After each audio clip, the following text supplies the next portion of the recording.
बिस्मिल्लाहिर्रहमानिर्रहीम अल्लाहुम्मा सल्लि अला आले मोहम्मद सल्लल्लाहु तआला अलैहि वसल्लम। अस्सलामु अलैकुम। Welcome to 365 degrees on 365।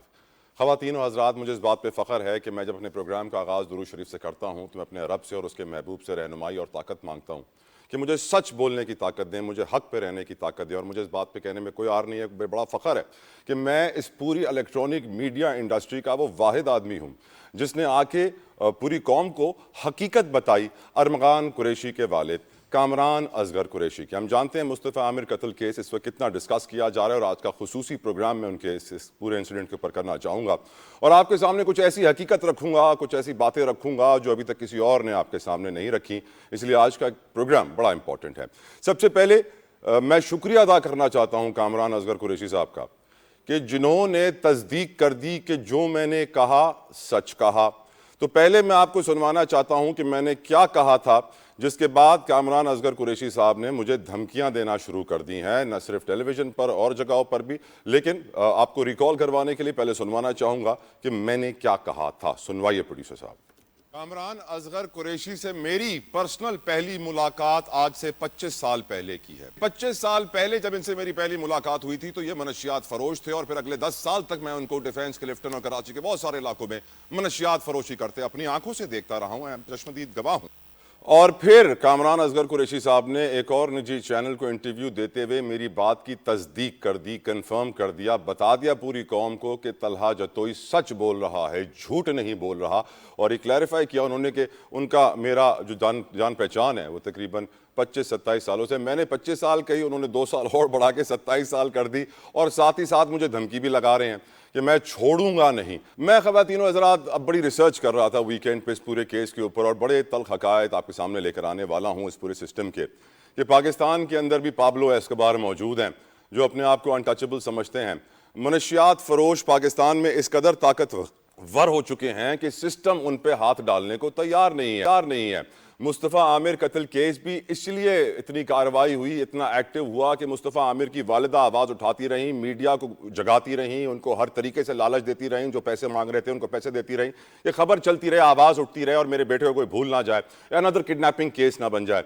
लेकिन इसी वजह से शायद उसकी फिर बॉडी मिली जली हुई गाड़ी से। इस कत्ल केस को मैं शुरू करना चाहता हूँ कामरान असगर कुरैशी से, क्योंकि वही है मेरी नज़र में रूट कॉज। जब एक शख्स एक सोसाइटी के अंदर खुल्लम खुल्ला 10 साल तक सोसाइटी का टॉप डीलर बना रहता है, मनशियात फरोश होता है, उसको एएनएफ भी उठाती है, एक्साइज भी उठाती है, पुलिस भी उठाती है, थोड़े वक्त के बाद वो छूट के बाहर आ जाता है, वही काम और ज़्यादा डंके की चोट पे करने लगता है कि अब तो मेरी सेटिंग हो गई, अब मुझे कोई रोक नहीं सकता। और फिर हम देखते हैं कि 2012-13 के करीब कामरान असगर कुरैशी अमेरिका चले जाते हैं, 10 साल अमेरिका में रहते हैं, बहुत सारे अजीब गरीब किस्म के काम करते हैं वो बीकॉम पास, लेकिन अगर उनकी आप लिंक्डइन पे प्रोफाइल देखेंगे तो बहुत सारी अपने आप को स्किल्स दिए बैठे हुए हैं, क्योंकि हकीकतन उनमें से शायद वो कुछ भी नहीं है सिवाय एक डीलर के। अब वो अमेरिका जाके अपने बेटे को ट्रेन करते हैं किस तरीके से वो वहाँ से सामान भेजेंगे। कस्टम में वो पकड़ा गया, आपको मालूम है अरमगान कुरैशी पे 3 केसेस कस्टम किए हैं मनशियात के, तो वहाँ से वो भेजते थे, सप्लाई चेन उनकी पूरी, और यहाँ से उनका बेटा बेचता था। फिर जब बेटे को मालूम पड़ा बाप की मेहरबानी से, उनकी रहनुमाई से, कि कॉल सेंटर बिजनेस में कितना फ्रॉड हो सकता है, कि 2019, 20, 21, 22 तक तो ये मनशियात फरोशी का ही कारोबार चल रहा था, लेकिन फिर ये call centre credit card fraud बन गया। अरमगान कुरैशी की मंथली इनकम 8 से 10 करोड़ रुपए बताई जा रही है सिर्फ क्रेडिट कार्ड फ्रॉड से।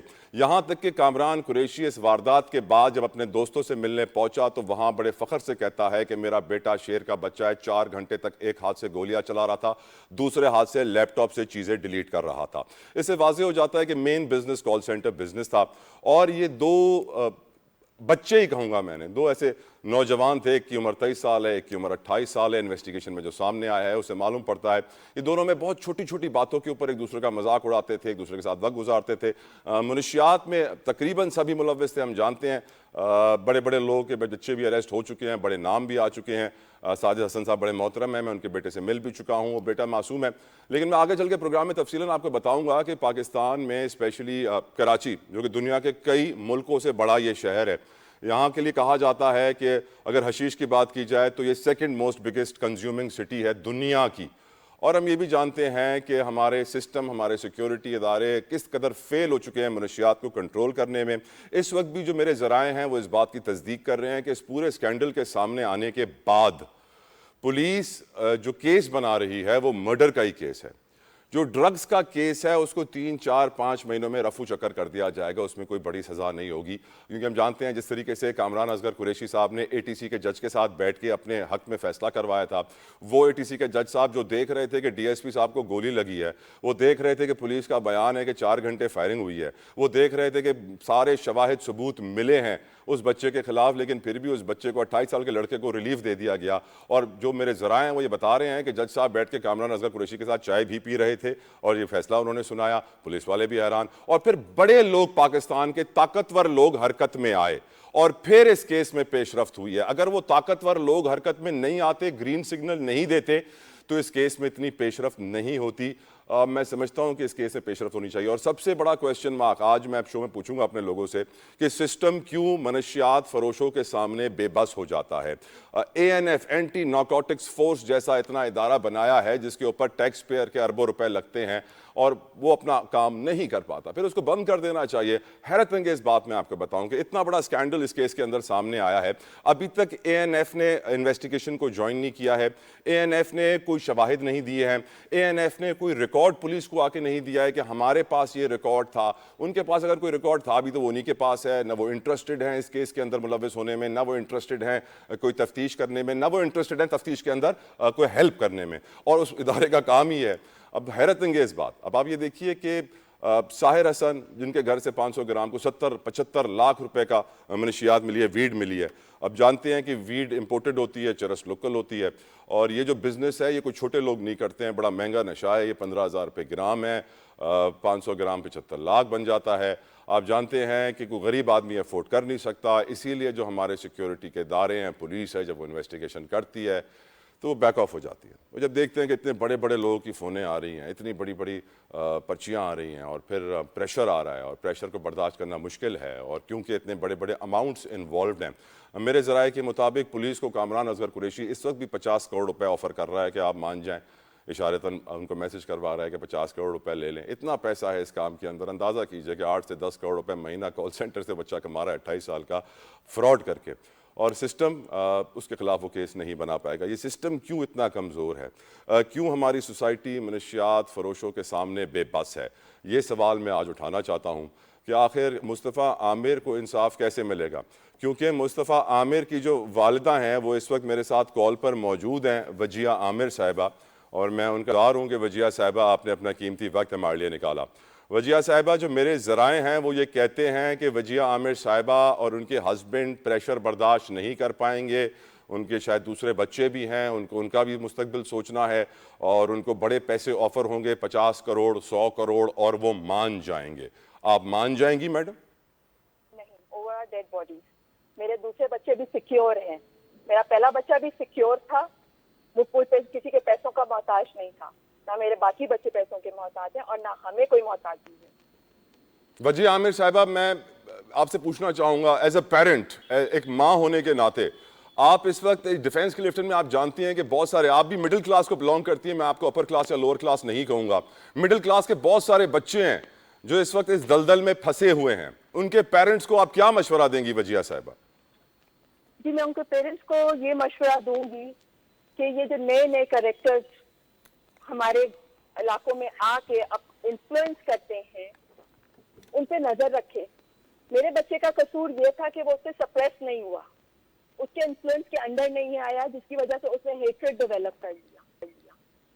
जो उसका पुराना अपने हमारे बच्चों के एक बचपन के ही दोस्त या साथी चल रहे होते हैं, उन्हीं के पे हमें फोकस रहना चाहिए और नजर रखनी चाहिए कि कौन नया इंसान पैदा हो गया है जो इस तरह से आर्मी लिख के गाड़ी पे और किंग आर्मी अपने आप को कह के और 40 गार्डों का शशका मार के तो अब हमारे एरिया को सप्रेस कर रहा है।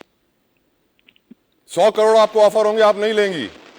क्यों लूंगी भाई? 200 करोड़ उनके पास बहुत पैसा है, वो ऑफर करने को तैयार होंगे। वो अपने बेटे के मकबरे के लिए रख लें, अपने बेटे के मकबरे के लिए रख लें। चलें, वजिया साहिबा का तो मौक़िफ़ सामने आ गया। अब मैं गुफ्तगू का आगाज़, Ali Rashid, thank you for your time, जज़ाकल्लाह। अली राशिद साहब ने हमें ज्वाइन कर लिया है, सीनियर साफ़ी ईशान शाह मेरे साथ मौजूद हैं, और senior crime reporter for the news से फराज खान साहब भी मेरे साथ मौजूद है। सबका मशकूर शुक्रगुजार हूँ आपके कीमती वक्त के लिए। अली राशिद, आपकी गवर्नमेंट है सिंध में, और हमारे डीजी आईएसपीआर साहब जब बॉर्डर पे स्मगलिंग का जिक्र करते हैं तो वो कहते हैं इलीगल स्पेक्ट्रम है, वहाँ पर उन लोगों के पास और रोज़गार नहीं है, इसीलिए होता है। लेकिन कराची, आप जानते हैं कि ये 3 करोड़ की आबादी का शहर है, दुनिया के कई मुल्कों से बड़ा शहर है। इसके लिए कहा जाता है कि कैनबिस कंजम्पशन में दुनिया में नंबर 2 है। यहाँ पे ड्रग्स को कंट्रोल करने के लिए सारे के सारे इदारे क्यों फेल हो गए हैं? इवन नाउ जो ये अरमगान केस है, इसके अंदर जो वीड वाला केस है वो 3-4 महीनों में रफू चक्कर हो जाएगा, मर्डर केस ही चलेगा अरमगान के ऊपर। मेरी नज़र में कि इदारों को होश में आना चाहिए। अली राशिद, आप भी एक नौजवान लीडर हैं और आप नौजवान यूथ से कनेक्टेड हैं और आपको मालूम है कि डिफेंस, क्लिफ्टन, पोश एरियाज में रईस लोगों के बच्चे किस कदर ड्रग्स में इन्वॉल्व हैं। अली राशिद। बिस्मिल्लाहिर्रहमानिर्रहीम। देखिए, बिल्कुल आपने दुरुस्त फरमाया। यहाँ जो कल्चर है और यहाँ जो हालात जिस तरफ जा रहे हैं वो किसी से ढके छुपे नहीं हैं। मगर यहाँ मैं आपको एक चीज़ की क्लैरिफिकेशन देना चाहूँगा कि इदारे किसी हद तक इन चीज़ों का नोटिस ले चुके हैं। ये स्कूलों में और दीगर जगह जो ये मंशियात और चीज़ें फरोश हो रही हैं उसके ख़िलाफ़ एक्शन भी हुआ है, क्रैकडाउन भी हुआ। इस इंसिडेंट से पहले की मैं बात कर रहा हूँ, इसलिए जाहिर सी बात है कि इस कराची शहर में अली, इस इंसिडेंट से मालूम पड़ गया कि बड़ी मछलियां तो आप पकड़ते ही नहीं है, छोटी मछलियों को पकड़ के अपना स्कोर कार्ड बना लेते हैं। नहीं, ऐसा भी नहीं है। बड़ी छोटी मछली जो भी पकड़ी जाए वो पकड़ लेते हैं, मगर यहाँ मैं ये कहूँगा बिल्कुल बेहतरी की गुंजाइश है और इदारों को अपना काम बिल्कुल सही तरह करना चाहिए।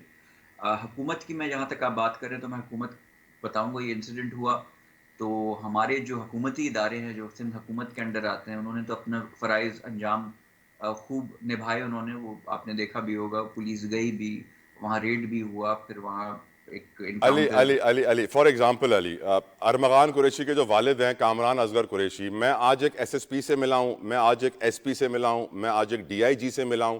तीनों को मालूम है हकीकत क्या है, वो कब से एक मनशियात फरोश हैं, लेकिन उसके खिलाफ कोई कुछ कर नहीं सकता। हर कोई जानने की कोशिश कर रहा होता है कि भाई कौन है इसके पीछे, कौन सी वाली है, हर कोई पूछ रहा है कि है कोई इसके पीछे या नहीं। अब सब भाग गए हैं, सुना है जो इसके पीछे थे। नहीं, बिल्कुल।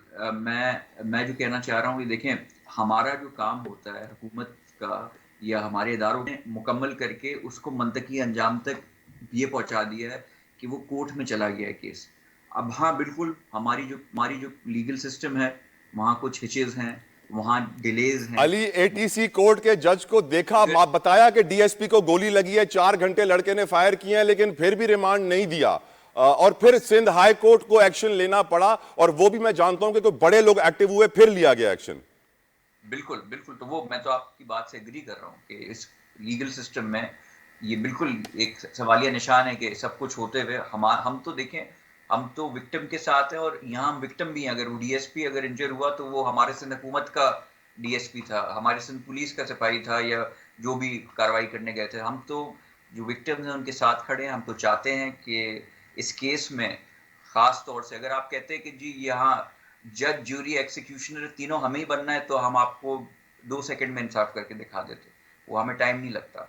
मगर सिंस यहाँ एक कानून है, एक निज़ाम है, अच्छा बुरा जो भी आप उसको कहें, उसके तहत चलना है। मगर हमने स्विफ्टली गिरफ्तार भी किया और उसको हमने मंतकी अंजाम तक, जहाँ कोर्ट कचहरी करके वहाँ तक पहुँचाया उसको। अब वो कोर्ट में केस है, अब वो एटीसी के जज साहब जो हैं, चाय पी के जो उन्होंने किया वो आपके सामने था, फिर अब ये कोर्ट में केस चल रहा है वो अपने सामने।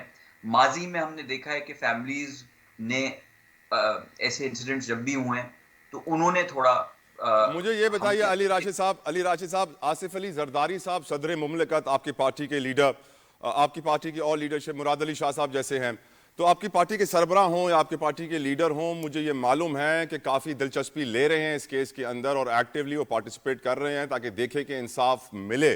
क्या आपको लगता है कि इंसाफ सिर्फ क्रिमिनल केस होगा या फिर इस ड्रग्स कार्टेल के ऊपर भी केस होना चाहिए? अली राशिद, देखिए, मेरी जहाँ तक इन्फॉर्मेशन है, काफ़ी चीज़ें मंजर आम तक नहीं आती हैं और ना मैं वो मंजर आम तक उस चीज़ों की डिटेल्स देना चाहूँगा। मगर जहाँ तक मेरी इन्फॉर्मेशन है और जो मेरी मालूमात है इस केस के हवाले से, कि उसमें ऑलरेडी जो ड्रग्स के रिलेटेड जो जितनी भी चीज़ें थी उस पर इन्वेस्टिगेशन और उस पर कार्रवाई शुरू हो चुकी है। अब वो कहाँ तक पहुँची, क्या हुआ क्या नहीं हुआ, उसकी मज़ीद डिटेल में मैं जाना नहीं चाहूँगा। और आई थिंक जो इदारे काम कर रहे हैं वो उसी पे वर्किंग करके आपको रिजल्ट इंशाल्लाह देंगे। वैसे कराची में जो ड्रग्स की सिचुएशन है अली, जिस तरह मेनपुरी, हर बच्चे के मुंह में मावा, चरस हो, अफीम हो, हेरोइन हो, आइस हो, कोकेन हो, शराब हो, जिस तरीके से आम हुई हुई है, आप डिफेंड कर सकते हैं अपनी हुकूमत को? देखिए, पहली चीज तो ये एंटी नारकोटिक्स फोर्स जो है वो सिंध हुकूमत का इदारा नहीं है, मगर मैं बिल्कुल एक्साइज है। हाँ एक्साइज। हाँ एक्साइज है। उसका एक्साइज काम भी हमारा मनशियात के खिलाफ क्रैकडाउन करना है। नहीं हाँ तो उसका हम एक विंग है। हाँ नहीं, उसका एक नारकोटिक्स का विंग होता है, एक्साइज एंड नारकोटिक्स। नारकोटिक्स से डिपार्टमेंट एक अलग होता है। वो जो नारकोटिक्स से डिपार्टमेंट है, मैं आपको गारंटी के साथ विद स्टेटिस्टिक्स कह सकता हूँ कि एएनएफ पिछले 1 साल में एएनएफ ने जितनी कार्रवाई की है, जो मेन मदर एक ऑर्गेनाइजेशन है फेडरल, उससे ज्यादा कार्रवाई एक न्यूली डेवलप्ड एक नारकोटिक्स का सेपरेट डिपार्टमेंट हमने एक्साइज में बनाया, वो उससे ज्यादा कार्रवाइयां कर चुका है। Wow.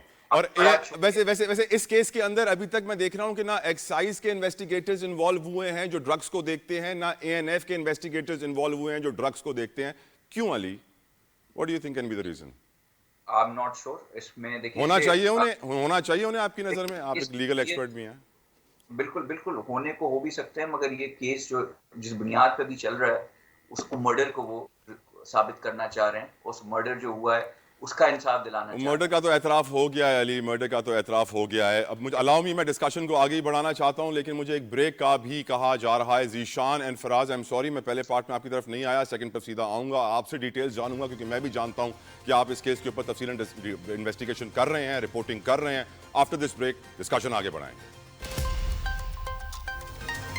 Welcome back viewers, Mustafa Aamir कत्ल केस को डिस्कस कर रहे हैं। मेरे साथ मौजूद हैं विजय आमिर साहब भी मौजूद हैं, मुस्तफ़ा आमिर की वालदा, और मेरे साथ फराज खान भी हैं, मेरे साथ इस वक्त जीशान शाह भी हैं। फराज, आपने इस केस के ऊपर बड़ी इन्वेस्टिगेशन की है। मुझे बड़ी धमकियां आ रही हैं कामरान असगर कुरैशी से, क्योंकि मैंने खुलेआम पूरी कौम को बताना शुरू किया कि एक बहुत बड़ा मनशियात फरोश है, और आप जानते हैं इस पर प्रेशर किस तरह बिल्ट हुआ है। वजिया आमिर साहिबा ने अगर मीडिया के ऊपर कंटिन्यूसली दबाव ना डाला होता शुरू में, तो मीडिया ने भी इस केस को भुला देना था, एक आम सा किडनैपिंग केस बन जाता। आपने इसमें इन डेप्थ इन्वेस्टिगेशन की है फराज, आपकी फाइंडिंग्स क्या हैं अभी तक की? आपकी नज़र में क्या इंसाफ होगा या नहीं होता हुआ नजर आ रहा आपको फराज? देखिए, इंसाफ तो होगा और जरूर होगा। जिस इंशाल्लाह। तरह मुस्तफा की जो फैमिली है, वो हमने देखा, उनकी खास तौर पे जो मदर है, वो डे वन से अगर जब किसी को भी नहीं पता था, मीडिया में भी ये केस इतना हाईलाइट नहीं हुआ था, और मुस्तफा जनवरी 6 से किडनैप थे, और उसके भी 1.5 महीने 1.25 महीने बाद जाके मीडिया पे केस हाईलाइट उस वक्त हुआ जब पुलिस ने गिजरी में अरमगान के घर पे रेड किया। और अगर वो नॉर्मल रेड होता तब भी शायद ये केस इतना हाईलाइट नहीं होता। लेकिन अरमगान ने जब रेजिस्टेंस शो की, फायरिंग की पुलिस के ऊपर, और वो काफी देर 2 से 4 घंटे जो है वो रेजिस्टेंस चलती रही, तो उसकी वजह से जो है वो ये केस इतना हाई प्रोफाइल बन गया, लोगों की, मीडिया की नॉलेज में आया, और फिर उसके बाद एक सवाल जो है वो उठता ही चला गया इसके अंदर। बात शुरू हुई मुस्तफा की मिस्टीरियस डिसअपीयरेंस से। उस वक्त तक ये नहीं पता था मुस्तफा गायब है, किडनैप हुआ है, किडनैपिंग फॉर रैंसम हुई है, क्योंकि किडनैपिंग की एफआईआर जरूर हुई थी, उस वक्त तक किडनैपिंग फॉर रैंसम की कोई कॉल नहीं आई थी। लेकिन बाद में फिर उनकी फैमिली को रैंसम की एक कॉल जो है वो 20 मिलियन की जो है वो कॉल रिसीव होती है, और उसके बाद जाके फिर ये केस उस वक्त तक तो वो उनकी फैमिली, उनकी वालदा, उनके दीगर family member south police investigation police के चक्कर ही लगाते रहे, लेकिन किसी ने भी इस केस को इतना सीरियस नहीं लिया। केस सीरियस जब हुआ, जब एवीसीसी के पास गया, एवीसीसी के पास जाने के बाद फिर नहीं नहीं, केस सीरियस तब हुआ जब पाकिस्तान के ताकतवर लोगों को हरकत में आए और उन्होंने फोन करके कहा कि इंसाफ होना चाहिए। बिल्कुल ऐसा भी हुआ, और उसके बाद फिर एवीसीसी के, चूंकि किडनैपिंग फॉर रैंसम के जितने भी केसेस होते हैं वो हमारे पास स्पेशलाइज्ड जो है वो सिंध पुलिस का एक सेल है, जो एंटी वायलेंट क्राइम सेल है, वो इन केसेस को डील करता अच्छा है। Faraz, come to the interesting facts about this case जिसको कोई डिस्कस नहीं कर रहा अभी तक। देखिए, इस केस ने बहुत सारी कड़ियां जो है ना इससे जुड़ी हुई हैं। अभी मैं यही आपको बता रहा था कि पहले सिर्फ और सिर्फ बात होती है मिस्टीरियस डिसअपीयरेंस की, फिर वो किडनैपिंग पे जाता है, फिर किडनैपिंग फॉर रैंसम पे जाता है, फिर वो एक एनकाउंटर पे जाता है, एनकाउंटर के बाद मर्डर पे जाता है, मर्डर के बाद फिर वो dark web, international call racket centre, of fraud. Drugs पे चला जाता है, फिर बिटकॉइन डिजिटल करेंसी पे चला जाता है, डेढ़ और सौ अब बिटकॉइन थे अरमगान के पास, एक बिटकॉइन $1,00,000 का है, 15 करोड़। एक एक एक एक 100 नहीं थे जो मेरे पास 150, रिपोर्ट्स हैं।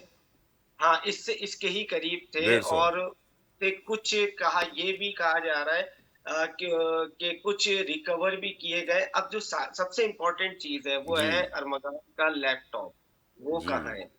वो वो तो अभी कामरान असगर कुरैशी ने आके कहा ना अपने दोस्तों को कि मेरा बेटा एक हाथ से गोली चला रहा था, दूसरे हाथ से लैपटॉप से चीजें डिलीट कर रहा था, तो ऑफ कोर्स वो लैपटॉप से सब कुछ डिलीट किया गया, उसको तोड़ा गया होगा। हाँ, वो बेसिकली अरमगान जो रेजिस्टेंस कर रहा था वो बेसिकली टाइम ले रहा था। जी हाँ, जो जी हाँ। बाज़ाहिर सिचुएशन नज़र आती है, उसके रेजिस्टेंस करने का मकसद सिर्फ और सिर्फ ये था कि मनशियात वो का कार्टेल बस्ट होगा, इसमें नहीं होगा, या आप समझते हैं कि वही खाना पूरी कागजी कार्रवाई होगी, 3-4 महीने में छूट जाएंगे, मर्डर केस में अरमगान को सजा होगी, लेकिन ये ड्रग्स का कार्टेल बहुत खतरनाक है, पुलिस हाथ नहीं डाल सकते। आप अग्री करते हैं? ये तो कभी भी नहीं हो सकता। आप अरमगान के केस को या मुस्तफा के केस की बात कर रहे हैं, तो वो किसी हद तक जो है वो जब तक फैमिली इस केस को परस्यू करती रहेगी, मीडिया इस केस को हाइलाइट करता रहेगा, जब तक तो ये केस चलता रहेगा। डिपेंड करता है कि पुलिस की इन्वेस्टिगेशन कितनी मजबूत है, कितने एविडेंसेस हैं। अभी तक कोई भी एज़ सच ऐसे एविडेंस जो है वो मिले नहीं है, सिवाय इसके कि ठीक, जो कारपेट ब्लड मिला वो मुस्तफा का, कि उनकी वालदा से डीएनए प्रोफाइलिंग में मैच हो गया। ठीक। जो वेब जिस जिस चीज की बात करी जा रही है, जो टूल है, जो रॉड है या डंडा है, जी वो जी, अभी तक राइट डग फराज, जिसको कहते राइट हैं फराज। वो अलाउ मी, मैं जीशान की तरफ आऊं। जीशान काफी देर से इंतजार कर रहे हैं, मैं चाहता हूं मुझसे नाराज ना हो। जीशान, आप इस ड्रग्स कार्टेल के ऊपर नजर रखे हुए हैं, रिसर्च कर रहे हैं, स्टोरी बना रहे हैं, मुझे उम्मीद है वो स्टोरी जब आएगी तहलका मचाएगी।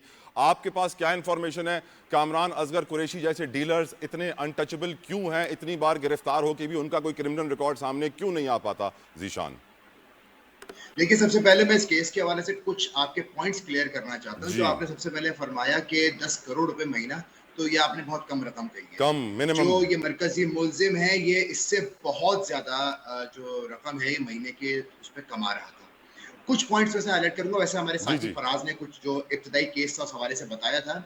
ये जो नौजवान है मुस्तफा आमिर, जी, और मैं इनके पेरेंट्स को भी बहुत अप्रिशिएट करूंगा जिन्होंने अपने केस को आगे जाने नहीं दिया। करेक्ट। ये एक छोटी सी डोर जो खींची है, इससे एक नहीं बहुत सारे जो है बॉक्सेस खुलना शुरू हो गए, अनबॉक्सिंग स्टार्ट हो गई है। आप मेरी बात समझिएगा, एक 29 साल का लड़का महीने के बिलियंस कमा रहा है। वो एक 700 गज का बंगला रेंट पे लेके रह रहा है। उसके बाद में उसी बंगले के अंदर से उसने ऑटोमेटिक वेपन से फायरिंग की है। जब वो पकड़ा जाता है, जो शॉर्टली आपको बताया फराज ने भी, जब वो जिस एक इनकाउंटर के बाद में वो गिरफ्तार होता है, उसके पीछे से उसके बाद में जब रिकवरी सामने आती है, आपने फरमाया 100 से 150 बिटकॉइंस, तो मैं एक बात वाजे कर दूं, इसके घर में माइनिंग मशीन्स, जो कि 2 ठीक अरब रुपए की एक मशीन है, वो मशीन्स भी इसके घर से बरामद हुई हैं। ठीक। अब आ जाते हैं हम ड्रग्स के ऊपर। ये तो एक जानिब जो जिसको कहते हैं कि ऑनलाइन फ्रॉड वगैरह तो अपनी तरफ चल ही रहा था। अब जो ये नया कहानी खुली है कि सिर्फ यही नहीं बल्कि इसके चक्कर में जो 2 रोज कबल भी एक गिरफ्तारी हुई है, जो डिफेंस से गिरफ्तारी हुई है साहिर की, उसने भी ये बात बोली कि 15 तारीख को ये उनसे ड्रग्स लेके भी गया था।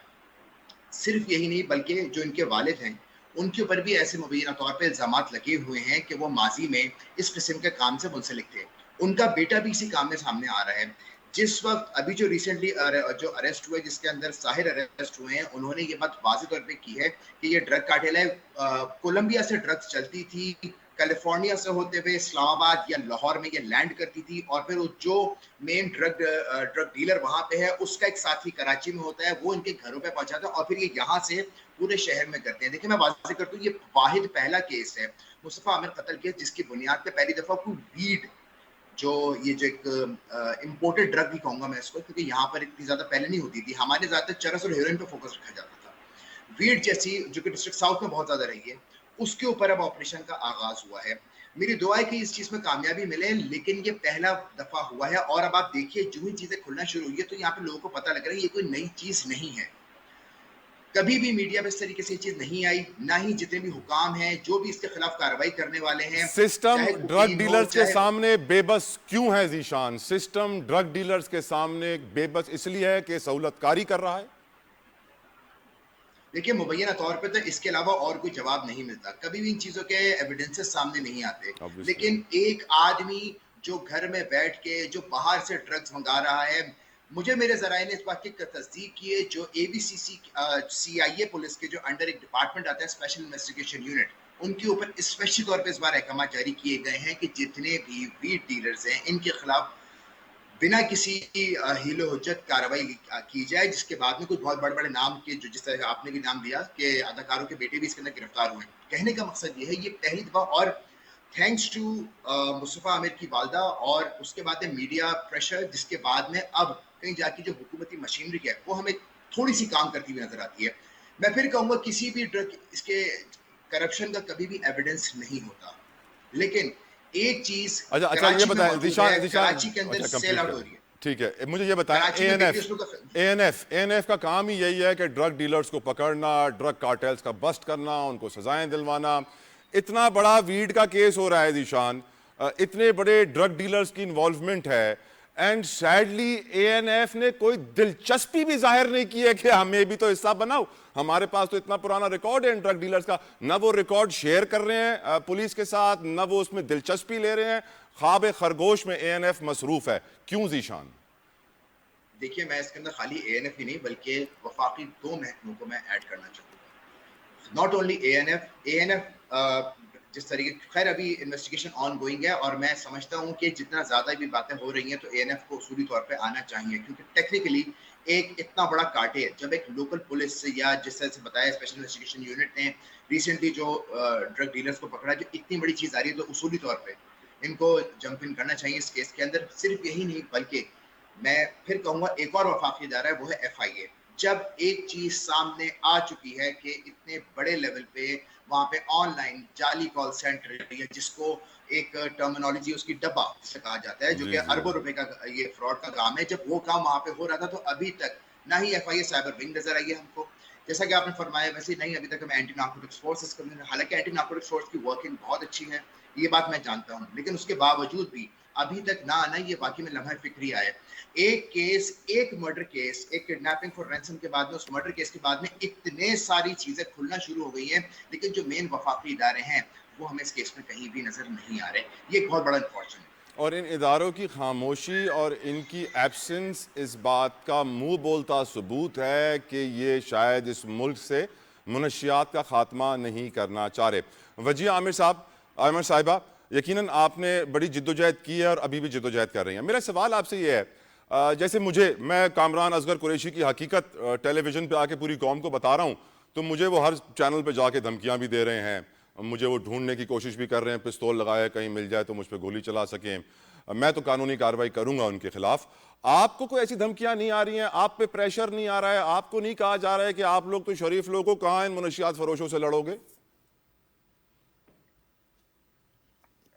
अभी तक तो वैसे इस तरह का कोई हुआ नहीं है। मैं गलत बात नहीं करूंगी, कोई हम पे प्रेशर आया नहीं है, लेकिन हमने फिर भी एहतियात पहले से ही कर ली है जो हमें पॉसिबली करनी चाहिए। हमें अंदाजा हो गया है कि हम कितने अजीब से लोगों के साथ डील कर रहे हैं, जिनके कोई एथिक्स नहीं है, जिनमें कोई तमीज नहीं है, बिल्कुल ठीक, जो एक जानवर नुमा लोग, आई वुड से। आपने हिस्ट्री निकलवाई, आपको मालूम पड़ा कि ये लोग कौन हैं? जी कोई खास हिस्ट्री नहीं निकलवाई, वेरी ऑनेस्ट। आप लोग ये काम कर ही रहे थे, वहीं से पता चल रहा था।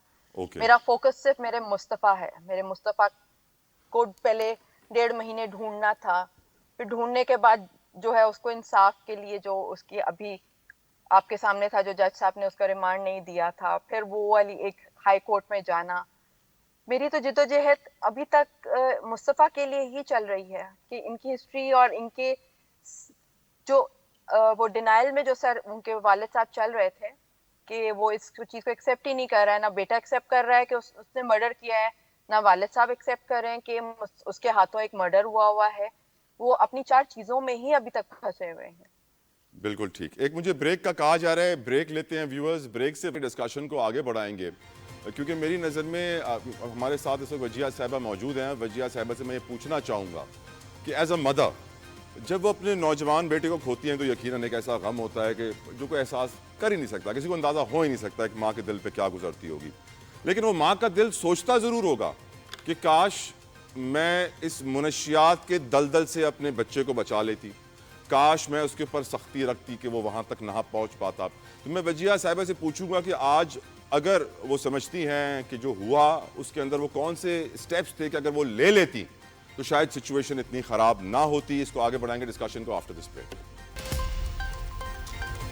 Welcome back. मेरे साथ मौजूद हैं मुस्तफ़ा आमिर की वालदा वजिया आमिर साहिबा। वजिया साहिबा, मैं आपसे एक चीज़ डिस्कस करना चाहता हूँ मैडम।